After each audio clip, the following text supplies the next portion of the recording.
আগে এটাই ওপেন করি, এটা মেবি আগে কাটা হয়েছিল নাকি? হ্যাঁ আছে পাওয়ার ব্যাংক কাটা হয়ে। আচ্ছা, আমরা পাওয়ার ব্যাংক এখানে খেয়াল করি, একটা একটা করে আমরা সমস্ত কিছু আমরা কন্টিনিউ করব। আর আমাকে যে হেল্প করছে, থ্যাংক ইউ সো মাচ ভাইয়া হেল্প করার জন্য। এটা হচ্ছে 5000 মিলিঅ্যাম্পিয়ারের একটা পাওয়ার ব্যাংক। এটা হচ্ছে ইনফিনিক্স নোট 50 প্রো। এটা কিন্তু ওয়্যারলেস পাওয়ার ব্যাংক। এটা কিন্তু ওয়্যারলেস, ঠিক আছে। এটা আমরা পরবর্তী দেখাবো। এই কন্টেন্ট আমরা আপাতত এখন এখানে রাখি, এই কন্টেন্টগুলো এখানে রাখি। মেন যে কন্টেন্ট আছে সেখানে আমরা চলে যাবো আস্তে আস্তে। Wow, so as you can say, আপনারা বলতেই পারেন যে পুরোটা খুব সুন্দর।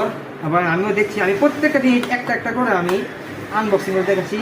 সিম ejector, on the other hand এখানে কিন্তু একটা ভিআইপি কার্ড একটা আছে, দেখতে 2 পাচ্ছেন। বছর ওয়ারেন্টি। এটা 2 ইয়ার্স ওয়ারেন্টি আছে including in this phone. And এটা আসলে আনবক্সিং করার কথা ছিল আমার ভাইয়ের, বাট আমার ভাই আনবক্স করে না, আমি করতেছি। আর এখানে আমরা আরো যে দেখতে পাচ্ছি এখানে